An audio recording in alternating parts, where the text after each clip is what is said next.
Welcome everybody to Bitcoin Live today from Jan's apartment because mine was flooded. So it's a little different setup, but it's very exciting. Today we have in the show Fruition Productions. Welcome to Bitcoin Live. Hello, thanks for having us. We appreciate it. Yeah, we got a lot to cover. This is a show that is, very close to Jan's heart because he's a really big XRP fan. I'm XRP agnostic. I'm more of a Bitcoin fan. But I do believe that, we should investigate all avenues. And you guys did some really groundbreaking research and amazing documentaries. So really curious about all of that. So we're going to talk about ETH Gate. We're going to talk about XRP Unleashed and also some new stuff that you're working on. So where do you want to start? Yeah, I mean, why don't we kind of start on how we got into doing the documentary about XRP, which is actually a docu-series. So, when we looked at, well, first of all, we should be transparent and say we are crypto investors. We've invested in multiple crypto technologies over the years, and XRP is one of them we are invested in. And as we looked around the space, looking at, the information that's out there, I think if a person already has awareness of crypto and they already have that curiosity, they're going to find the answers. There's a lot of great material out there on YouTube and X and many other spaces where people can find the answers. But when you think about people who maybe are only acutely aware of Bitcoin or acutely aware of crypto as a technology, we definitely want to be able to raise the awareness of crypto and make sure that people don't miss out on the opportunities to invest or at least to understand the technology as we enter really the first, as these next few years come by, like the first real utility of these tokens. We're seeing the white papers come to life with the actual utilities of these technologies. And so I think it's an exciting time here in 2024 during a bull cycle to capture those stories across multiple surfaces and providing somebody who may have just a cursory understanding or may have just even heard about Bitcoin or crypto, XRP, Ethereum, name it what it is, giving them a full-on introduction to the technology, giving them an introduction to the regulatory environment in the US around that technology, and then the future as we talk with developers and other industry financial institutions as we see the future of crypto pan out in front of us. Anything you want to add to that? Yeah, I mean, actually, we started with Bitcoin, so we like Bitcoin as well. So back in 2017, 18, and back then, there really wasn't a whole lot of these influencers or people that you could really get information from, and you kind of had to pick and choose and kind of go for your, kind of with your own instincts. That's how we kind of played it, where from an eclectic level, we were able to just pick and choose from different people who were giving information, and then we kind of just made our own decision. But I think now is honestly, the best time to be in crypto. We are finally seeing this transition of the old financial world, transitioning into this new digital world and being more accepting of it, right? Because back then, even when we tried to even buy a house using some of our Bitcoin, and they just thought we were scammers and criminals. Yeah. So it did not work very well. Yeah. And that was 2019, right? Yeah. So even just in a matter of, 4 or 5 years, it's really transformed. And so, at least from what we know through our own experience, it's really about the educational component and really giving the knowledge. From what I believe knowledge is power. Knowledge will allow you to, really make a informed decision on your finances. And so that's kind of where we just decided a few months ago, like, hey, there's not a lot of educational videos out there. You do get some with Bitcoin, or you get on, complete opposite with Dogecoin, right? There's a couple out there with even just the meme coins. But it's almost like from like a gambling, risk-taking, almost scam kind of standpoint. So this is just where XRP Unleashed is different, is that it's both entertainment and educational, where we do want to provide factual, things in the documentary and you know, at the end, I guess our purpose is to really just have people kind of question and say, you know what, I want to know more about that. We're not trying to promote anything. We're not trying to shill. We just want to inform people with knowledge. So, yeah. That is right. There's price predictions in the documentary at all. We're talking about the utility of these tokens, the future of these tokens. Yep. And then additionally, there are a lot of high quality YouTube channels and various places for people to get information. But what there isn't is high quality documentaries about this that are not either, you know, making you feel like it's like, oh, let's uncover the Silk Road, or let's uncover like some crime. You know, now there is ETH Gate, which is a topic in the documentary, but the documentary is not just about ETH Gate. ETH Gate's relevant as it is to the SEC court case. Right. And then you move past that in the early parts of the documentary. So anyways, that's kind of a general piece. We're trying to build a high quality production on crypto, and with the lens of XRP as one of the first, in the US at least, regulatory clarity tokens that has the ability to help the world bridge those currencies, which is a thing we increasingly see, right? The world fracturing into camps, you know, camp EU, camp China, camp US, and camp BRICS. You know, as you move past the petrodollar and we move to new reserve currencies, I think it's a unique story to tell through the lenses of a crypto technology. And in the background, you sometimes hear the dogs of my brother. Yeah, sorry. Oh, no worries. Okay. We didn't. That's fine. We have two. Yeah, two dogs. It's fine. Yeah. Yep. Okay, so you know, let's start then with ETH Gate, because that's sort of a side issue when it get in the bigger picture, but it's, I think, very relevant and important. So can you sort of in sort of a quick bird's eye overview of ETH Gate and sort of the big takeaways from what you discovered? Because I think it's, you know, really relevant, the things that you highlighted in the documentary. Yeah, I think the first thing to say is that the research has been done by the community, right? And that what's amazing about this whole process is that people like, you know, Stephen Narioff coming forward, who are a primary source discussing, you know, everything that he's known, everything he experienced in the early days of Ethereum. I also think what's valuable to give credit where credit's due with all the Twitter sleuths, you know, Digital Asset Investor, Digital Perspectives, Truth Labs, Cowboy Crypto, Nerd Nation, all of these people, if they hadn't done that research, none of this story would be, you know, out there. So I want to first give credit to the people who did the research. We're not journalists. We're going around the community trying to find those facts from the community members. I think that what's fascinating about that is you have to look at what is the motive.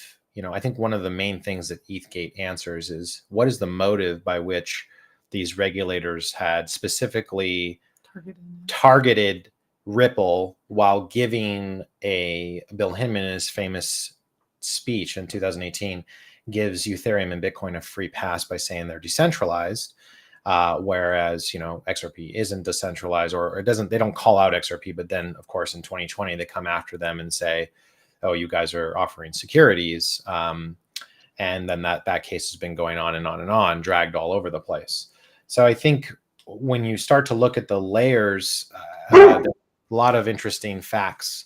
The dog agrees. There's a lot of interesting facts within the ETH Gate drama. I think the first is sort of the timing of everything is very suspicious. When you start looking at the timing of certain organizations, whether you're talking about Joseph Lubin's meetings with Bill Hinman prior to the speech, the A16Z, you know, authoring of the speech itself. And I think Stephen Narioff helped direct us to another key moment, which is not as often talked about. Many times in ETH Gate, we talk about the free pass speech in the research, which is a speech that Bill Hinman gave in 2018, declaring these things, which you can watch a clip online of that. What's also interesting is the DAO hack, DAO, the hack, which happened prior to that. And one of the first things that Bill Hinman did, you know, coming into the SEC was writing an opinion piece on that and basically saying, you know, that was bad, but we're going to look at securities laws moving forward. Yeah. And then you fast forward to 2020 and they release a litigation against Ripple that goes all the way back to 2013. So like, what did we have amnesia? Did we forget? And then the other thing is I think it's highly unusual. You drop arguably the most consequential crypto lawsuit in history, and then you leave the next day. Right. Right. So Jay Clayton drops the biggest crypto, piece ever. So when you add up those facts, you have to say, what is the motive of this? Why did the SEC time this? How are all these entities connected together? And so that's where you start kind of getting into the space of the Ethereum Business Alliance and how its ties to Simpson and Thatcher, which is the legal law firm that Bill Hinman worked at after the SEC. There's facts around financial disclosures. He accepted $15 million in payments from that law firm while it sat on the Ethereum Alliance, although since it has been removed from the Ethereum Alliance. And then you start to look at the initial coin offering of Ethereum and seeing the Chinese influence of money through the blockchain that Joseph Lubin helped raise, Chinese money into that. And you start to say, well, the argument that Ethereum is decentralized is perhaps maybe accurate, maybe not. And that's where the research of Truth Labs and other Twitter sleuths becomes useful. So I don't think there's any one fact that I've found to be, like a smoking gun. It's a combination of interesting timelines, a combination of questionable business ties, a combination of things. For example, in Bill Hinman's deposition, they said, well, we did thorough due diligence on Ethereum to know whether it was decentralized or not. And by the way, since then, the SEC has tried to distance themselves, say that's his personal opinion, even though he did that as an official speech on the record. But I find it interesting. They say, oh, we did our thorough due diligence. And then your due diligence was basically asking the Ethereum Business Alliance, like, are you decentralized or not? Okay, checkbox, you did it. Great. So there are, so many things that were not done, so many things that were done, parts of that speech not being circulated properly, the timing of it. There was a congressional change that, remember, for U.S. citizens. So remember that in 2018, there was a change that meant you had to start declaring whether you had a digital asset or not. So this speech was made 4 days prior to that, was rushed out into the world. Is that interesting? It's the combination of facts within Ethereum, within ETH Gate, that showcases the expertise. And by the way, this analysis goes on for over an hour. In some cases, some of these interviews lasted 5 hours. Yeah. It's a very meaty topic. And so in the documentary, we try to do our best to lay out those facts in a way that you can follow along. There's a lot of interconnected information, but ETH Gate is definitely a very hot topic. There's Jimmy Valley discussing it, and we heard it from Jimmy. We heard it from John Deaton. We heard it from Stephen Narioff, which isn't in this trailer because we had interviewed Stephen Narioff after this trailer was initially produced. But a lot of interesting facts coming out about all of this. Oh, I don't hear you guys for some reason. Oh yeah. What happened? Is this better? Oh, yeah. Now we can hear you. Yep. Well, then the dog talks again. Yeah, he's like, "What's up?" Yeah, I don't know. He was really guarding us tonight. Your dog reacts on it. But I'm also reading a book, XRP Unleashed, and are you guys also responsible for that book, or? No, actually, I learned about that book later, and the name we had picked much prior to that. I knew nothing about that book. I don't endorse that book. I don't know what's in it. No, okay. And I don't know when it was published either, so I haven't looked into it at all. Okay, just a funny coincidence then. But what you described is also what inspires me to educate myself about XRP and the utility, and especially that story that you described. I can't read. I'm also wondering, we live in Amsterdam in the Netherlands, or if Netflix is going to air in Europe and in the Netherlands for this example.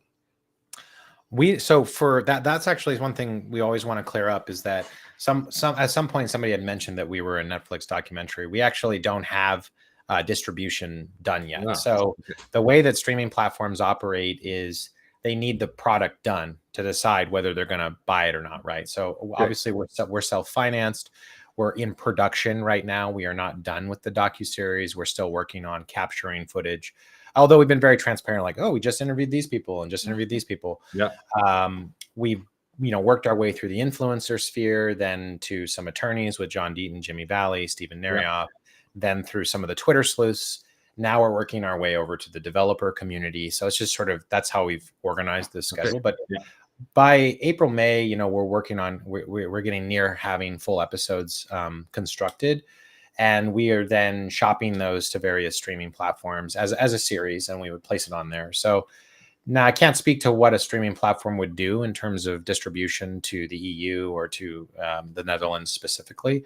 But I definitely think that usually in those cases, global distribution rights are handed over, and then they make it available everywhere. But I can't speak to what they'll do with it, after that point. So our goal, we would love it to be on Netflix, or on a like quality streaming platform, HBO, Amazon, any of these platforms would be fine.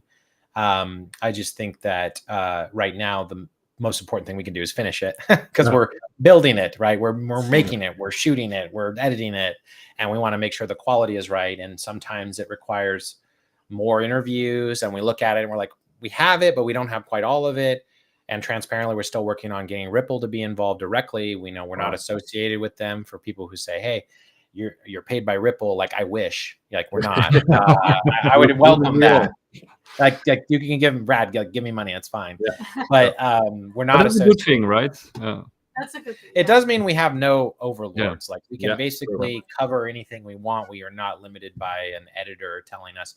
We basically say that I trust everyone has good intentions, and whether they don't or not, it's not my job to provide commentary on that, but it is my job to provide the audience with as many viewpoints across the community as I can. So we got kind of some strong feedback, like, hey, you don't have anybody in the developer community or other parts, corners. And I agree with that feedback, but we had not shared the full vision of the documentary with everybody. They kind of just saw the trailers we were releasing and be like, oh, is this all about influencers? Oh, it's all about ETH Gate. Oh, what is it about? I'm like, it's a 6-part series about the whole gamut of everything available within XRP.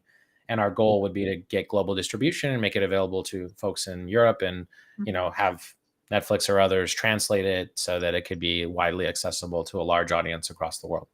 So, but of course, it's good that you're not being paid, because that would then be held against you and the whole research that you're doing. So I think that's really good. That's actually a really good thing. Do you have a release date, something that you sort of are aiming for?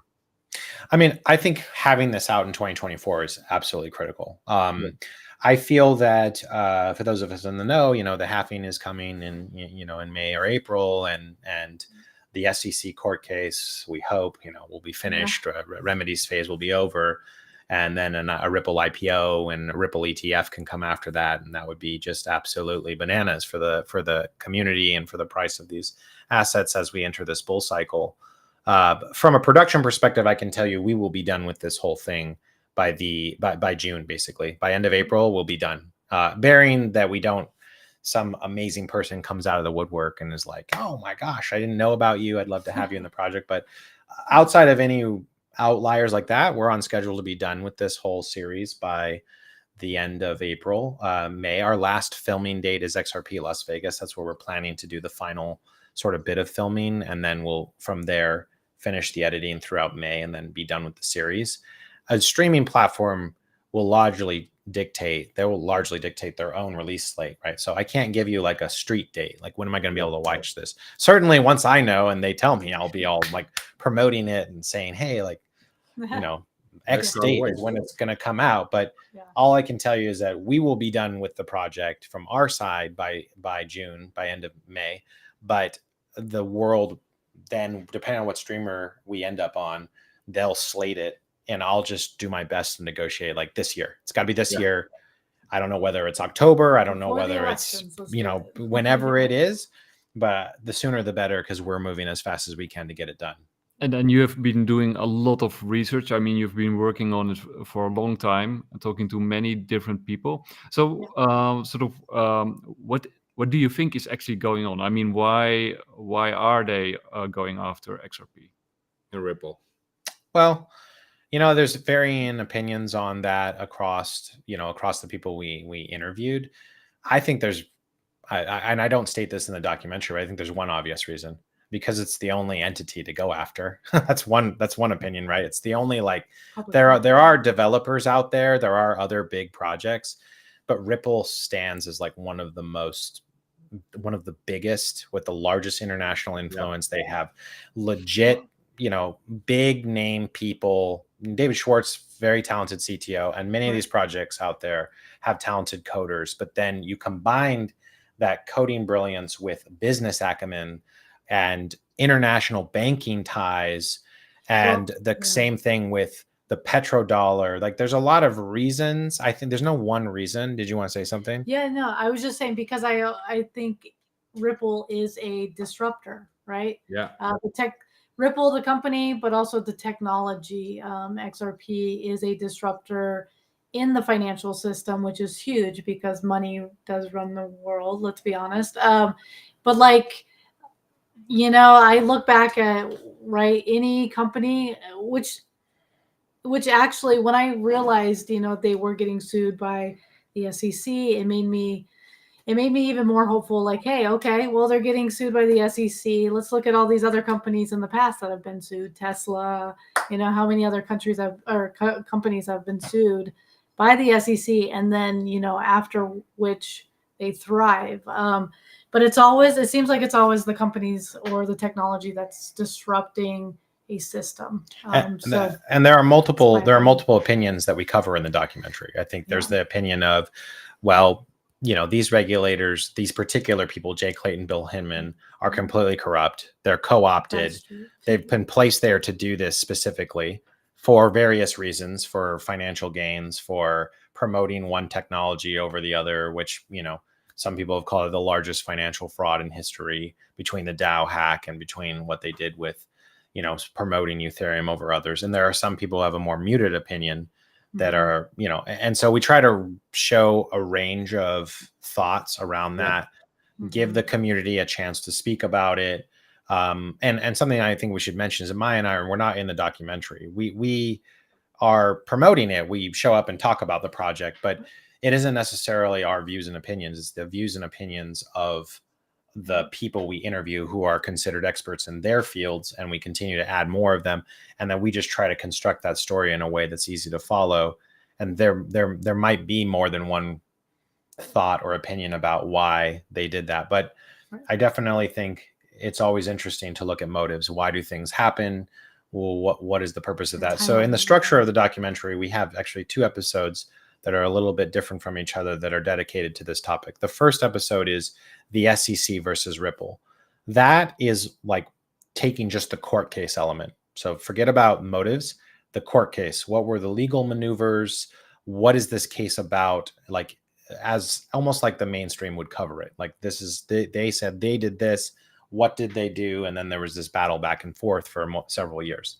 The second episode is the ETH Gate episode, in the conversation around this court case, where we dive into the possible motives of what happened and the research that backs that up. And I think the most important thing we've tried to do is be as thorough as possible, provide as much of the amazing information that's out there from the Freedom of Information Acts that various sleuths pulled up, narratives, videos of these people in archive, videos of Vitalik talking about this stuff, videos of various people, the email chains, the calendars of Bill Hinman, the people he met with, the business ties between these two back to China, the on-chain data of the stuff flowing around.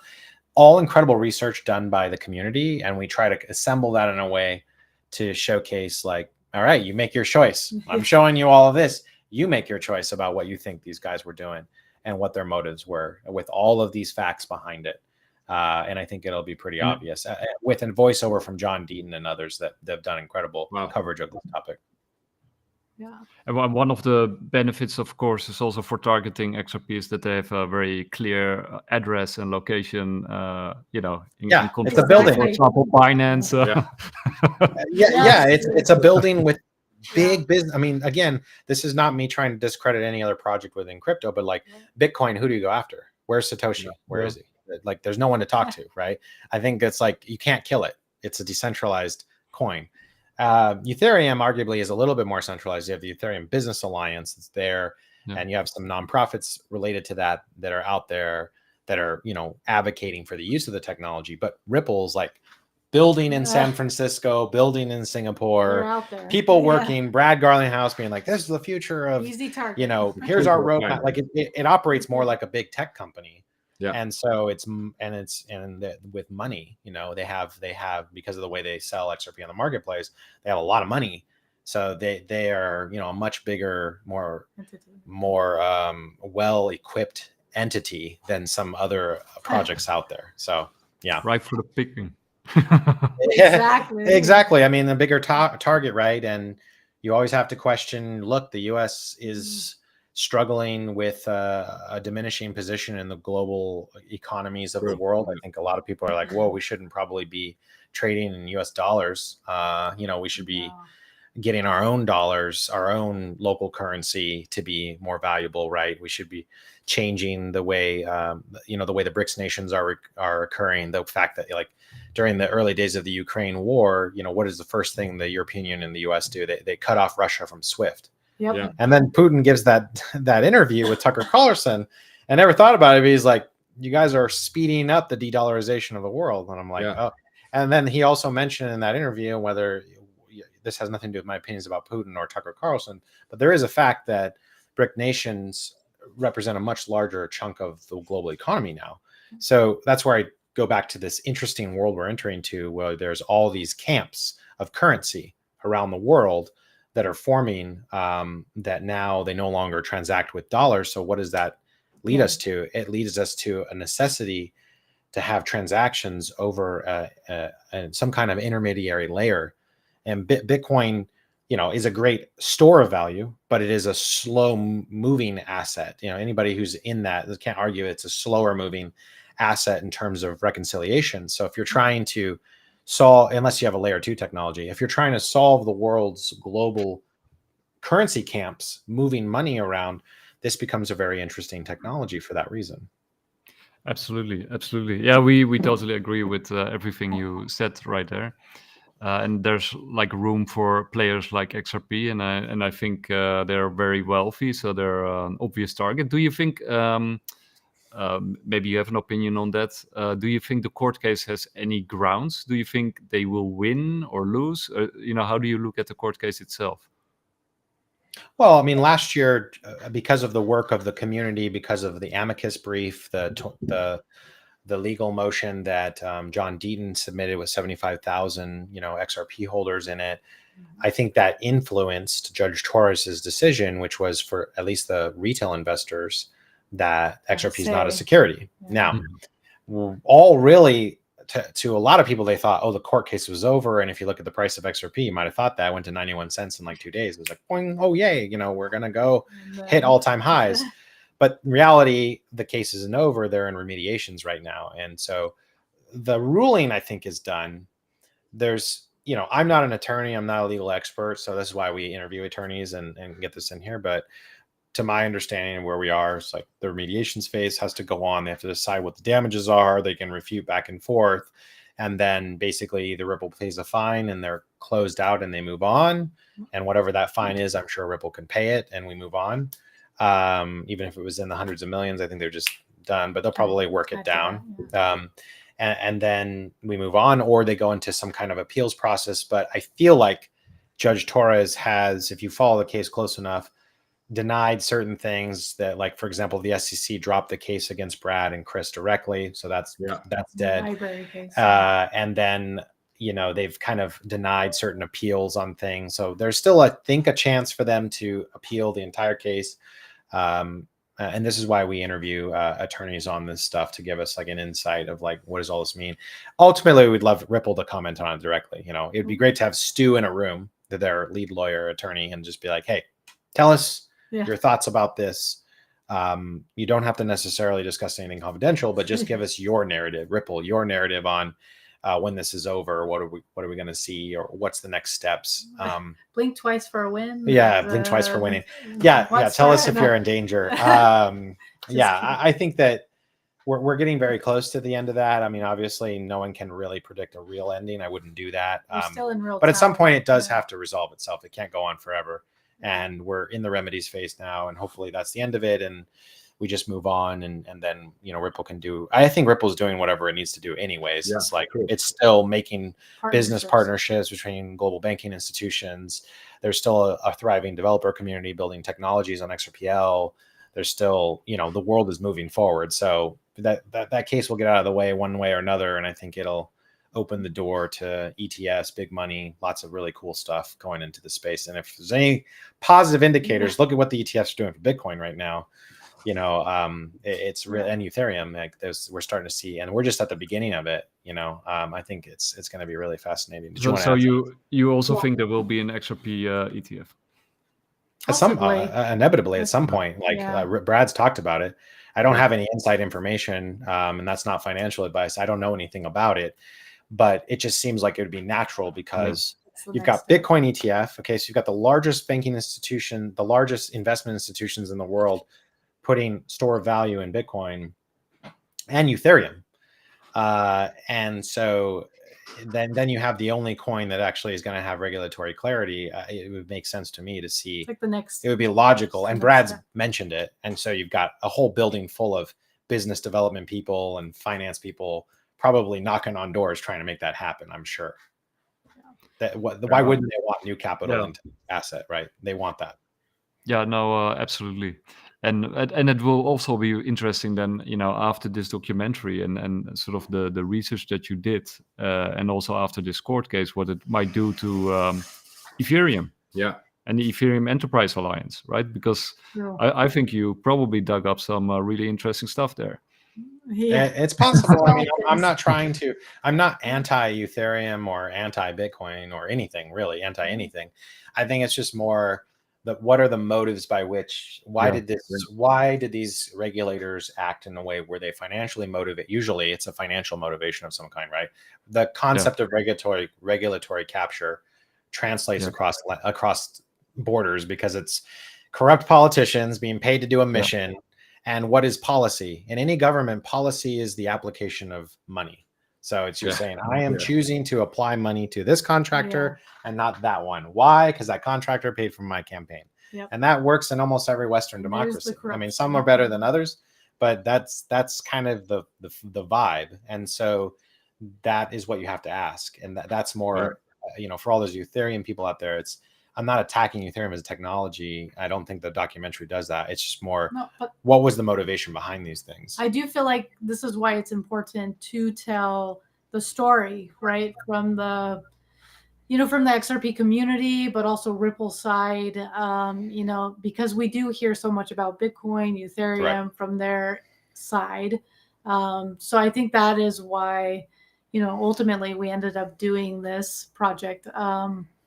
To kind of, you know, just to say, hey, here's what we found. This is why it is going through a lawsuit and why it's been so difficult. But, you know, hopefully it does help in the end. I mean, everything's still in real time. But ultimately, when I think about just the technology, I mean, if you've used it, XRP, and transferred, you know, sent money somewhere, you just can't beat it. So I really think it's going to just speak for itself at some point.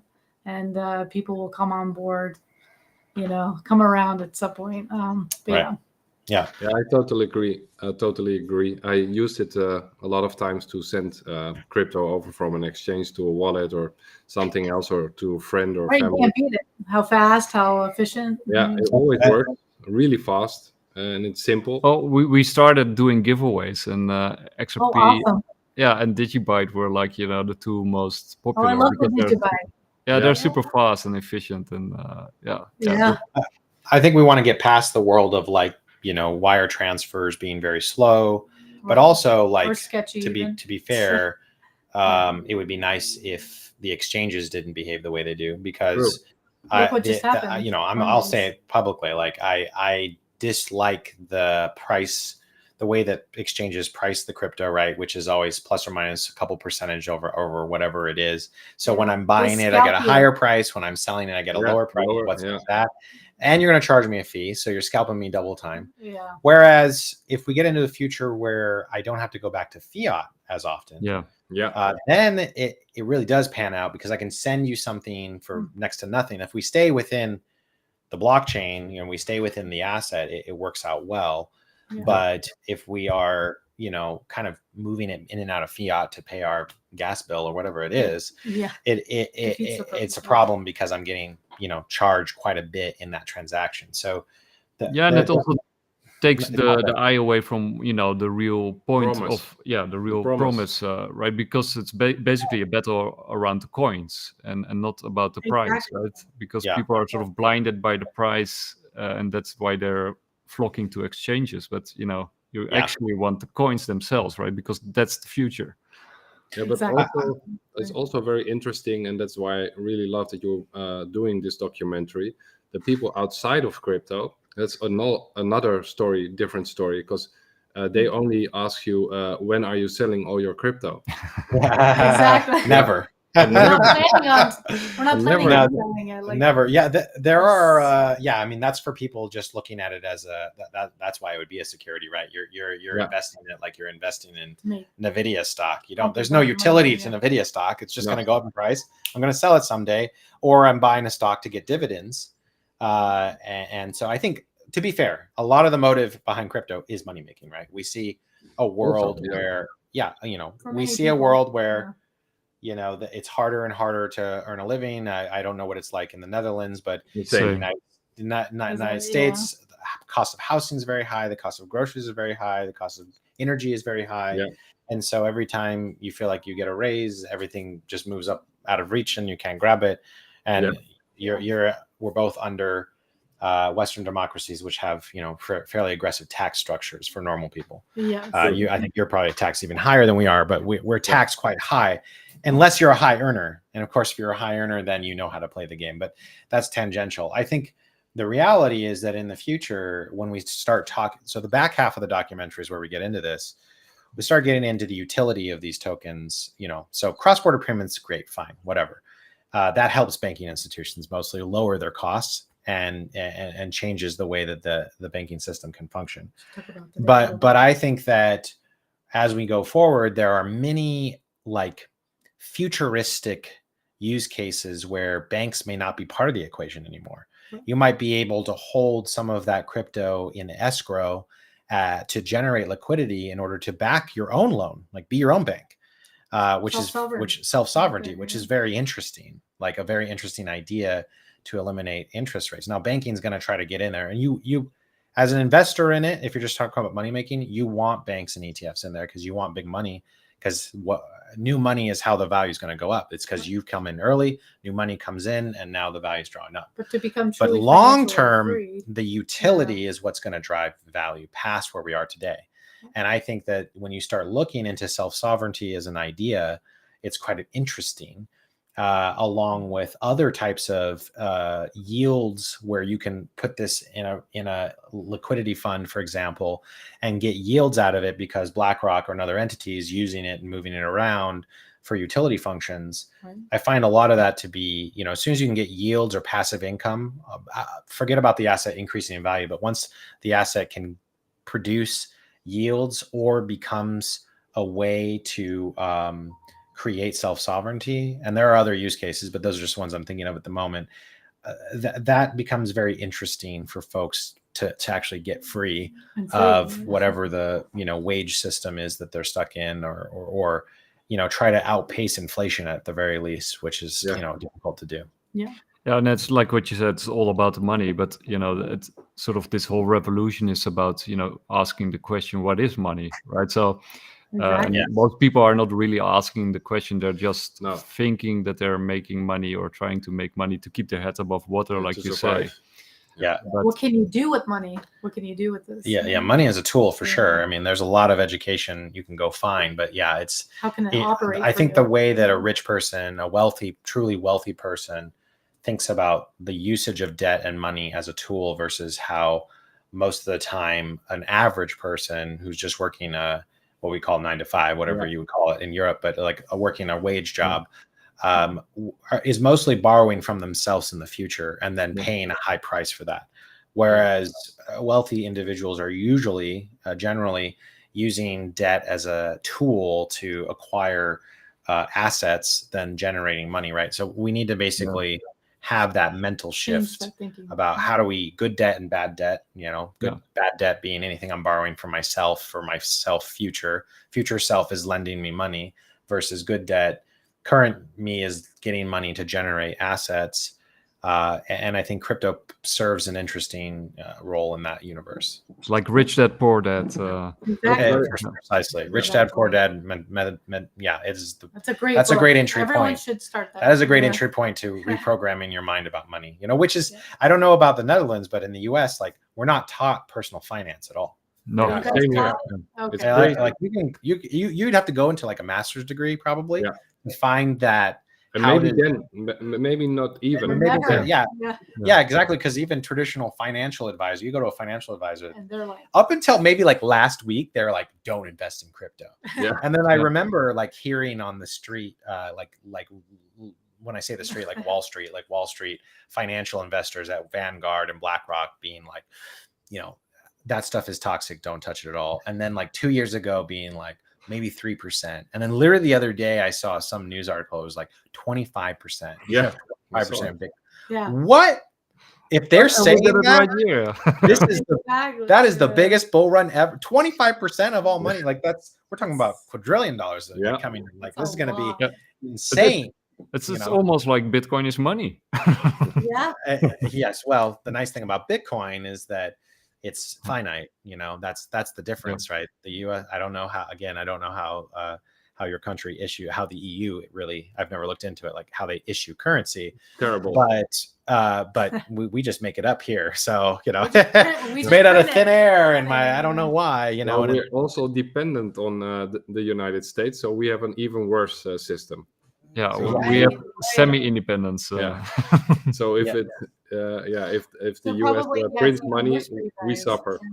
Yes, exactly. And the average, and I think what's important to note is that do we as and anybody else on my street, average Americans, have any say in this? No. We have a perception of choice. We have option red or option blue. And really 10%, because of the way the system works, 10% of the population decides which red or blue. And when you go a little further out, they're all kind of party. They're all working for the same side. They're all kind of the same thing. So it's not great. It's not great. It's not a great system. I love the sentence, the world's a stage, and I totally accept that if we're talking politics and central bankers, well, the world's a stage. Yeah. Well, and you also made. I think you're working on another interesting documentary, which about AI. Maybe that's a nice place to sort of wrap it up. Can you tell us a little bit about that documentary? I'm going to put it up right here. Yeah. So AI companions. So I think it's next gen companions. I think it's really. That's kind of like another area. There's a couple other areas of documentaries we'd love to do. This is one of them. There's actually another one we haven't announced, but I think that when we look at this rapid evolution of AI, I mean, it's going to disrupt so many industries. This particular corner I found to be very interesting because of this age bubble that many countries have. Japan has a huge age bubble. The US has a huge age bubble of the boomers. And I don't know the stats in the EU, but there's this big age bubble coming into retirement and soon into what we would call in the US like senior assisted living facilities, right? Yeah. Where it's just, first of all, it's a huge money industry because where is all that money going to go and flow? Pharmacy. Exactly. Pharmaceutical companies. Yeah. But then there's also a sad part of it, and what I'm interested in this is actually maybe the upside, not the negative. So, I'm interested as AI evolves in the idea of it being a way to augment the workforce, because we do have a labor shortage. In reality, we have a population decline, not increase. So many people talk about, the world's overpopulated, but if you look at it, anytime your birth rate's below 2, you're in decline. And so who's gonna go take care of all these folks? right? Are we all going to have our parents living with us, or are we? And then even if they are, I don't think that's bad or good, but there's a lot of really intense care needed for elderly individuals, particularly those with memory challenges. Yeah. And there's also this sort of epidemic of loneliness. If you look at like loneliness in the elderly, there's a lot of folks, particularly women, who outlive men typically in most cultures, live on and are by themselves for years on end. And there's I think an interesting connection between mental decline and loneliness. You're not communicating, you're not exchanging ideas. And I'm not advocating that you should work forever, but I'm also saying that you need to have a purpose. You need to have somebody to greet you, somebody to talk to, and you can only listen to grandma's stories so many times in a row. So I think that this is a fascinating space. There's a couple of companies that are working in that space that we're kind of chatting with to see, who can we follow along with, what stories can we gather in this space of AI companionship. And we're staying in the space mostly of elderly care. There's a couple of specialists companies that work in early childhood development as well. At this point, I'm staying out of the realm of like romantic AI assistants and all of that. I mean, that definitely exists.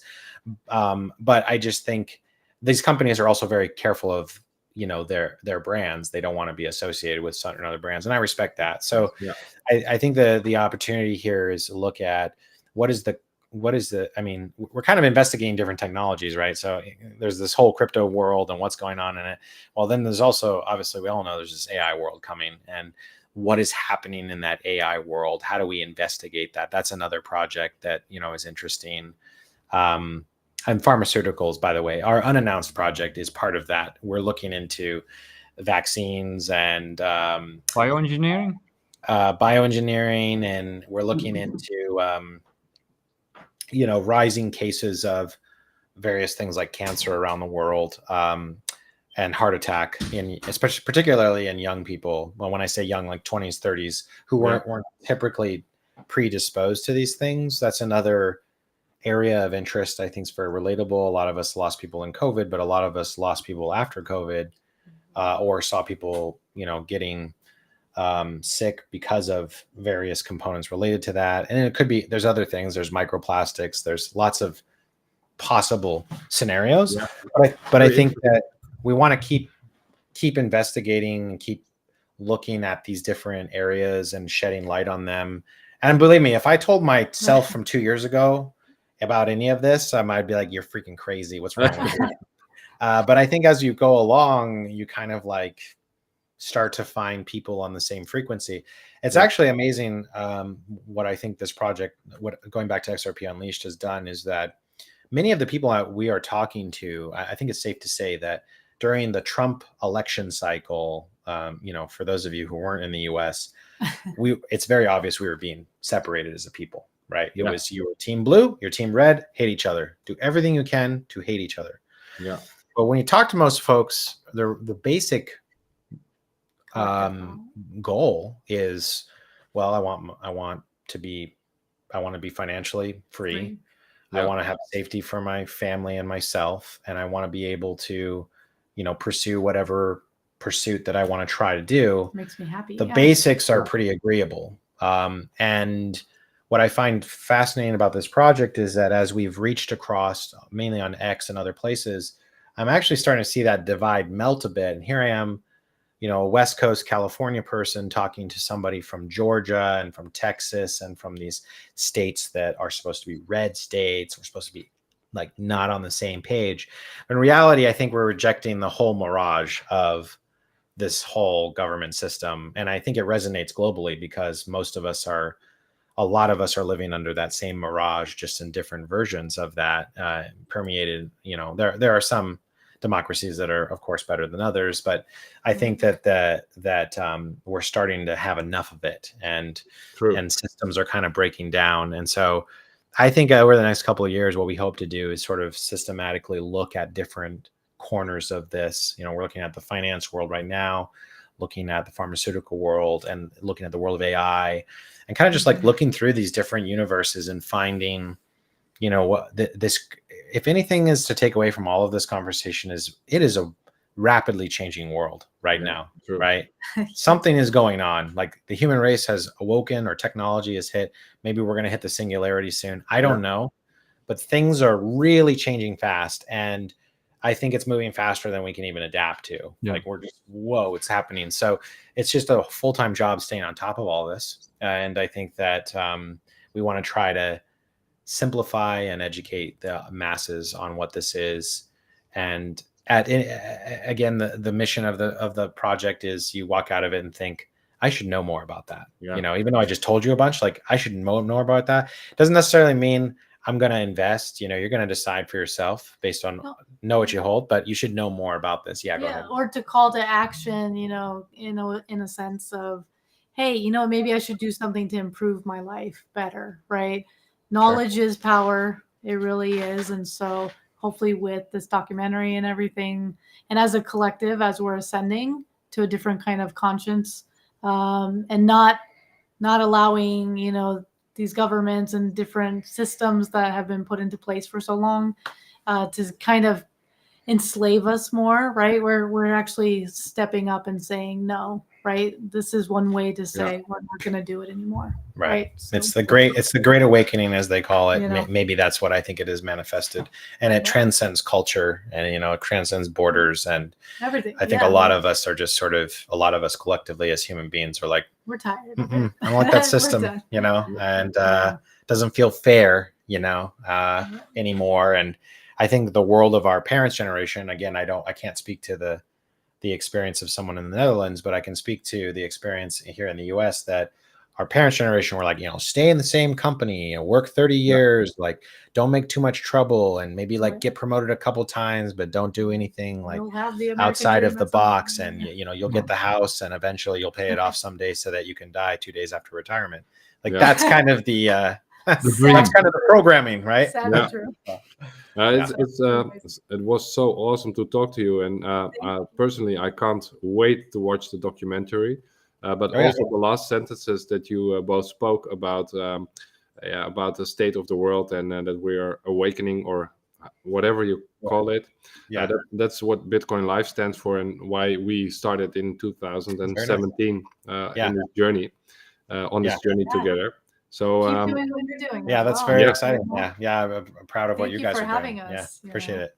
Well, we want to offer you anytime you want to come back on Bitcoin Live, or you want us to share something on Twitter, or come back as guests, and especially when the documentary is finished, of course. But also about the other documentaries that you are making or gonna make. We're looking forward to them, and you're always welcome as a guest on Bitcoin Live.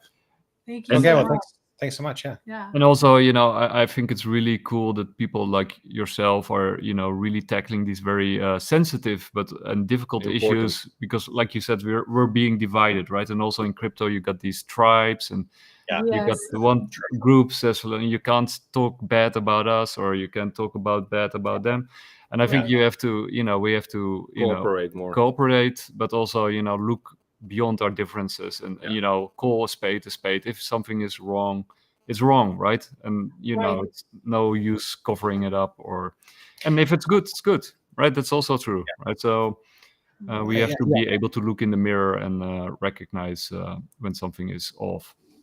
I mean, the problem is we have a digital record of everything, right? So, and then all of a sudden, you know, if I learn something new, I can't change my opinion. Why can't I change my opinion? Like if I'm given new information, I'm going to change how I think about things, right? So I think it's that giving that freedom for folks to say, hey, new information means I'm going to react a different way. Well, you didn't say that 2 years ago. Well, yeah, because I don't know what I know 2 years ago. My knowledge is totally different.